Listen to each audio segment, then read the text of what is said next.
น้องสาวก็จะเป็นหูใจเสื่อนอย่าคือแมงจักจันช่วงนี้แมงจักจันหลายเนาะรุ่นกูใส่กับแว่นตาไปซักโลดน้องสาวมาแต่ก่อทมจ้าซื้อแว่นตาจะคือยังก่อเขาเอิ้นยังหมดแดงอะนะไอ้หมดแดงอะนะไอ้หมดแดงอะเด้สไปเดอร์แมนยังบ่แมนเขาเอิ้นหยังหันขึ้นมามึงดูโหจะเป็นไทยแขกมาเยือนจะเป็นนางพามาเยือนพวกนี้ไปยังที่บอกว่าแล้วไปโบราณมันจึงกระจกมันเล่นกะเลยน้องมาม่าอย่าคือพีดีโม่ย่านะว่ากันเต้ว่าเป็นตาโชคคือใส่ตัวจ่อกันใส่คือจะได้อีน้อยนึกว่าคอยโชคอีดอนคือจะได้อีดอนมันจะคือมาจ่อเอาได้จังว่าคือมาจอกใช้หางมาได้จ้ะผมมาจอกเราจะมองกับใช้แว่นตาดำได้ไหมยังไอ้สิกินเบียร์อันนี้นั่นจอกนี่เบียร์คือไอ้เด้กินเบียร์ไม่ต้องกินทองนี่กับปากใช่นางงามนางมาแต่อันให้มูบอกสวัสดีจ้าพี่น้องเพิ่งลงเต่าบอกมานี่นะไปลงเต่าจะติดตายกะเข้ามาแล้วก็ลงมาเล่นน้ำน้องเต่าจ้าน้องสาวคนสวยมาแต่กทมแล้วจ้ามาหุ่มกินนะได้มานี่นะนะอย่าว่าเรื่องเมื่อหลักอายด้วยนะหลักอายจะพูดได้มีต้องว่าเนาะก็เดี๋ยวเมื่อเพิ่นแบบอยากเฮ็ดซื่ออันนั้นน่ะรวยเงียบรวยแบบไม่เปิดเผยจ้าดอกขึ้นดอกไฟกับงามแบบนี้รออันนี้คนมีของเนาะดอกฟื้นดอกไฟงามลีรอผมถ้าสื่อสามพันหาฉันก็ได้ของฝากได้บางในน้องสาวหนาวนี่มาฝากเห็นว่าเอื้อยน่ะปวดเก้าหัวปวดเสียนเวียนหัวเอาไปจี้ใส่อันนี้ก็หยิบปูไปเลยสิครับตาอีน้อยมีปูพัสิบริเวณพิษกันที่พัสิบริไปข่มขืนเขาสิบริเวณจะต้องเอามือซอยต่ำได้แล้วแต่งผู้ต้นดูเครื่องนวดจ้าเสียเอาเมื่อนวดเส้นให้ยายนี่ก็แล้วคือมาปวดเส้นปวดเอ็นเป็นอะไรต่ำตุ๊บสั้นไปตับสั้นกันจนเมื่อก่อนนั่งไปทำงานขายเครื่องนวดอย่างสี่แล้วพี่บอมันบกคือที่ให้ลูกค้าอยู่ในพัทยาผมก็เป็นกะลีเลยไปแล้วกันอยากเอาไปนวดที่ให้ซื้อไปนวดที่ไหนเขาบอกนะจะซื้อไปนวดที่อันนี้มาด่านอันนี้นะก็จะพัทยาเฮ้ยจะคือไฟช็อตดิโอ้เกี่ยวนั่นน่ะเกี่ยวไม่แข็งป่ะรายการเส้นบางเนาะนี่รายการไรลงเส้นกันเจ็บที่ป่ะอันนี้มันก็สั้นตึ๊ดเดี๋ยวพี่น้องพยักสื่อได้เลยค่ะสิขายต่อเดี๋ยวมาเจ็บที่ไหนโคโนดสดผ้าวาวบ่ได้เก้เสือเก้เพ่ออกว่าเฮ้ยแค่เสือแค่แล้วให้กินไปนวดเลยนะก็เต้นนี้นะวะไม่ใช่แบบคือเก่าเป็นเห็นว่าตอนนวดคือในนางกันอะไรนึ่งสถานคนนูแล้วก็นอนบีบนวดมีเองเนาะไปนวดให้ลูกไปซื้ออันไปค่ายลูกฉันบ่ได้ดอกอย่ามาไก่รักฉันไม่ยังต่ำหน่อยนึงฉันก็ยังเจ็บขนาดมื้อน่ะลิโออันตกแปะน้อยเดียวสิเดิงมาแบบมันอยากเจ็บบ่ได้ล้างในแต่ต้องบ่ได้เลยนี่นวดก้นแล้วนี่ต้องเฮ็ดอันนี้อ่ะบ่ขนาดว่าอะไรมาเป็นเป็นอันนี้เอาอันนี้บ่มันต้องแก้ซื้อกันยากมันกระดูกแล้ว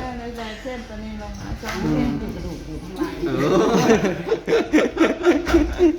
อันนั้นมันนวดกระดูกแล้วอันนี้นี่อันนี้ก้นแล้วนี่มันก็สิสะดุดกันแล้วบ่นี่กล้ามก้นแล้วนี่อีน้อยมันมีแห้งด้วยเนาะซีนี่ ตกพูดเส้นอะไรเออ นี่เส้นตัวนี้นี่เออ นี่มาว่าเขา แข้งบนหน้า น่ะ มันก็เชิญบอก เนี่ยทุกคนนั้นท่านเราเป็นโต๊ะที่โลก สุดเฮ้ยชุดเอาลงสุด โอ้การเสียงข้างกับหูเราอ่ะพี่แห้งกับพี่แห้ง พ่อแม่อะไรเส้นนี้พ่อแม่อะไร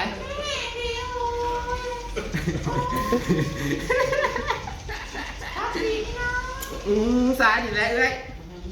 อีผู้เอ็นสิสั้นดีเฮ้ยน้องคือแต่ต้นเป็นเจ้าวันนะกูยังตีแก้วเลยดี วันนี้พ่อไปไซจ้ามาลัดน้องสาวมาแต่กอดพ่อมอจ้า เอาเห็นแบบฟิน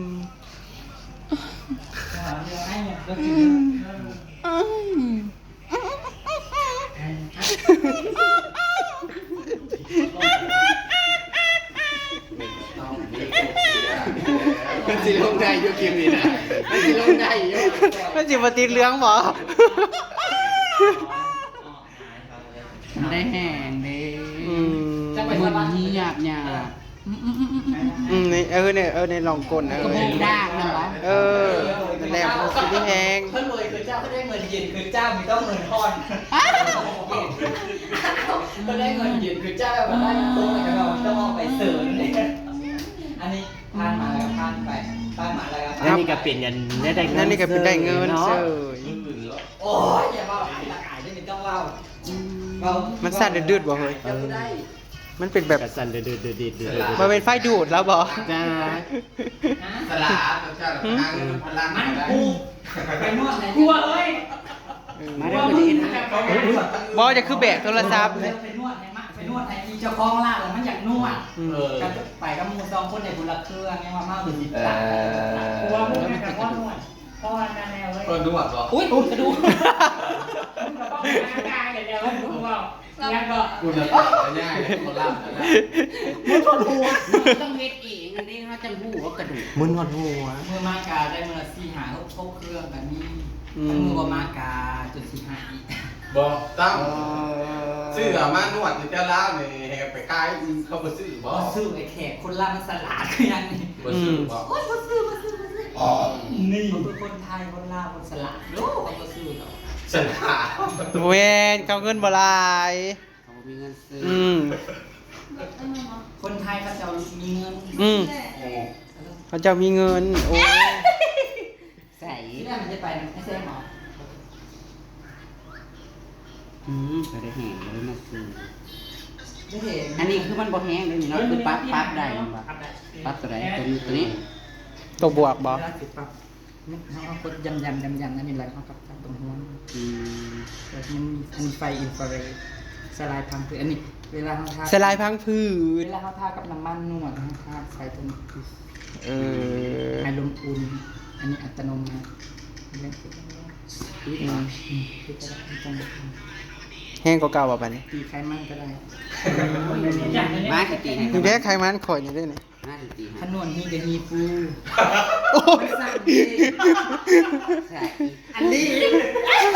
โอ้ยอ๋อเขาเล่นแต่นี่เป็นไพ่แดงอ่ะไปโทษดีนะ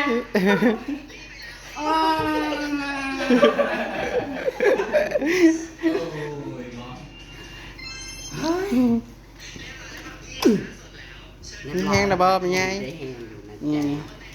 ม มันว่า เกิด อย่าง เว นี้ ลาได้เครื่องมันกาลักคือมันบกเก่งกระหายห้องแล้วมันเมื่อย เนาะ มันเมื่อยแล้ว ได้เลยใจห่อนอยู่บ่ได้ดอก เพิ่นไปขายเครื่องอันนี้ทุกคน ซื้อน้ำหนักเด้ เนาะ เขาต้องเกลี่ยกล่องมันเกิดนะว่ามันจน ไม่ได้ไปไหนละจ้ะวันนี้เนี่ยโชคดีได้มานั่งตากแอร์เย็นๆนะจ๊ะส่วนสองเท่าน่ะกับบริยูบริภาคได้พรจ้า ส่งมันค่ะ เอามันตลอด ฮะ เขาด่าเขาโกง ไม่หมดก็เอาไปแถมสิเนาะ โอ้ตั้ง30 โล 30 โลก็แถมไปก็ได้เบิร์ดเลยดิก็บ่เอาเงินก็เอาบุญดิเขาก็เอาบุญให้ ขาดทุนยับยืด แต่สิขาดยัง30 โลโลละ20 บาทนึกซื้อมาบ่แม่นบ่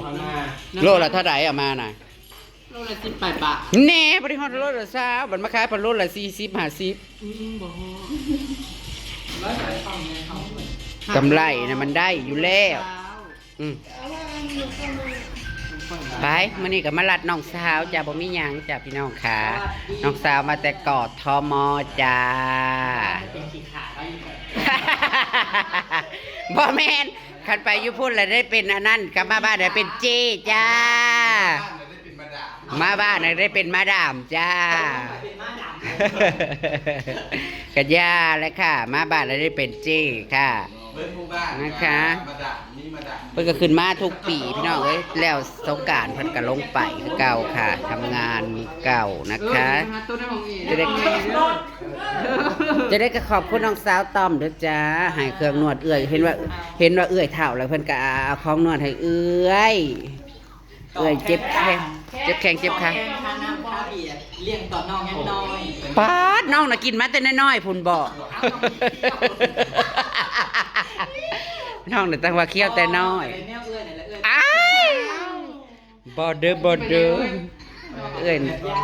ไปสาดครับนี่แหละพี่น้องคลิปนี้ก็ได้จ้าตามคลิปหน้าแล้วกัน เปลี่ยนซิให้กา ก็เฮ้ยสิไปทายมันให้มันเบิดก่อน อยู่เฮือนลำพันธ์บ่ ไปขายกลุ่มคอมมิงมัน